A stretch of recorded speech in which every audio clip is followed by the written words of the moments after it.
Have you ever listened to doctors talk and felt like they're speaking a completely different language? Well, you're not wrong. In a way, they are. But here's the thing. It's not just a bunch of jargon to sound smart. It's a code, a super precise language that's designed to be fast, accurate, and absolutely critical when it comes to saving lives. So let's go ahead and crack this code together.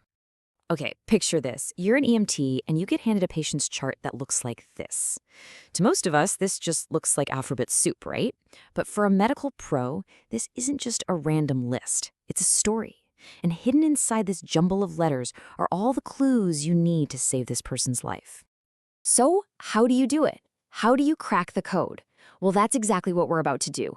Think of this as a code-breaking session. We're going to become medical detectives, and by the end, you'll be able to look at that chart and know exactly what's going on. Now, the secret here isn't about memorizing thousands of words from a giant medical dictionary. No way. It's about learning the system. It turns out that pretty much every complex medical term is built from just a few simple, repeatable parts. This is your decoder ring. And here they are. These are the 4 basic building blocks of medical language. You've got the word roots, the prefix, the suffix, and something called a combining vowel. Once you get a handle on these 4 things, you can take apart and understand almost any medical term you come across. First up, we have the word root. This is the heart of the word, its absolute foundation. It usually tells you what part of the body we're talking about. So for example, whenever you see cardio in a word, you know, without a doubt, we are talking about the heart. Next up is the prefix.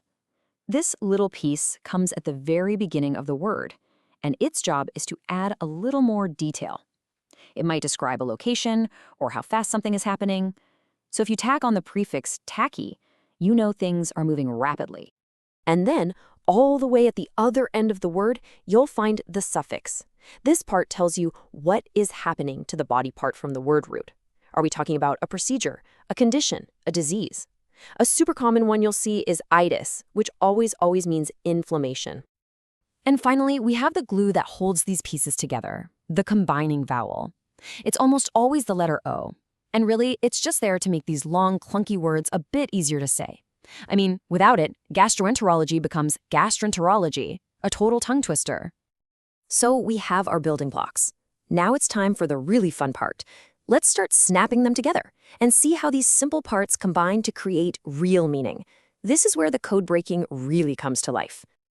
Let's put it all together with an example. We take our prefix, tachy, which means rapid, we add our word root, cardi, which means heart, and then we finish it with the suffix ia, which just means a condition of. Put them together, and what do you get? Tachycardia, a condition of a rapid heart. See? Simple, right? But, and this is a huge but, you have to be precise. It is absolutely critical. Just look at these 2 words, dysphagia and dysphagia. They sound almost exactly the same, but that one tiny letter difference, an S versus a G, is the difference between having difficulty speaking and having difficulty swallowing. Those are 2 completely different problems, and you can imagine how disastrous a mix-up could be. Knowing what's wrong is one thing, but you also have to know exactly where it's happening. Remember our patient? The EMT felt a pulsating mass. Okay, but where? Being able to describe the location with pinpoint accuracy is just as important as defining the condition itself. So to map the human body, we use pairs of opposite terms. Let's start with the up and down axis. Superior just means closer to the head, and inferior means closer to the feet. So pretty simply, your head is superior to your shoulders. Next, we have to describe where something is in relation to the center of the body. Medial means it's closer to the midline, and lateral means it's farther away from it. Your heart, for example, is medial to your shoulder. And for arms and legs, we use 2 special terms, proximal and distal. Proximal means it's closer to where the limb connects to the body's trunk. Distal means it's farther away. So your elbow is proximal to your wrist, but it's distal to your shoulder. Make sense? Now, for the abdomen, there's a really simple grid system. Just imagine 2 lines crossing right at the belly button. This creates 4 quadrants. And this is incredibly helpful because it lets a medic tell everyone exactly where a patient is feeling pain, which immediately clues the whole medical team into which organs might be in trouble. Okay, so let's get back to that list of abbreviations we saw at the start.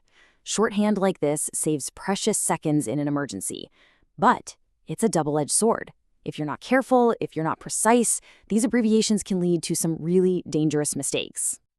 And because that risk is so high, there are very strict rules. Medical professionals can only use standard, universally accepted abbreviations. In fact, major organizations like the Joint Commission actually publish do not use lists of abbreviations that are easily confused just to prevent potentially fatal errors. The number one rule is that clarity always comes before speed. All right, we've learned the system, we've got our decoder ring ready to go. It is time to go back to our patient and finally crack this case wide open. Here it is again, that same confusing list from the beginning. But look at it now. It probably doesn't seem quite so intimidating anymore, does it? Let's break it down one by one. And suddenly, the patient's whole story snaps into focus. AA is an abdominal aortic aneurysm, a very dangerous bulge in the body's main artery. HTN is hypertension, or high blood pressure. CHF is congestive heart failure. And AMI is an acute myocardial infarction. That's the technical term for a heart attack. All the pieces fit. This patient has a very clear and very serious history of heart problems. The code is cracked. Now, armed with all that information, the EMT's report to the hospital becomes an incredibly powerful, life-saving tool. Just listen to how precise this is. A pulsing midline abdominal mass in the epigastric region, superior to the umbilicus. That's not just some vague belly pain. That is a precise, professional report that paints a crystal-clear picture for the doctors who are waiting. And that is the single most important thing to take away from all of this. This language is the number one foundation of all patient care. It's the one common thread that connects every single person on the healthcare team, from the very first EMT on the scene all the way to the surgeon in the operating room. Which really leaves us with one final thought. You know, we often think about medicine in terms of physical tools, like scalpels and high-tech machines. But as we've just seen, before any of those tools can ever be used, there has to be clear and precise communication. So it makes you wonder, in the world of medicine, what's really more powerful, the scalpel or the word?